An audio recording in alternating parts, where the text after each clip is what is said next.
حق الجار.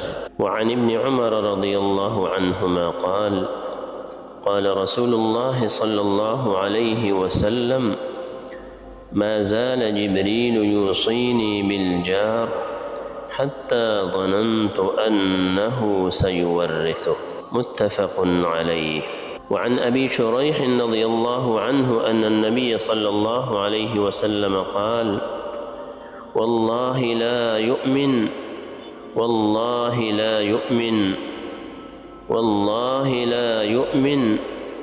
قيل: ومن يا رسول الله؟ قال: الذي لا يأمن جاره بوائقه. رواه البخاري في صحيحه. وعن عبد الله بن عمرو رضي الله عنهما قال: قال رسول الله صلى الله عليه وسلم: خير الأصحاب عند الله خيرهم لصاحبه، وخير الجيران عند الله خيرهم لجاره.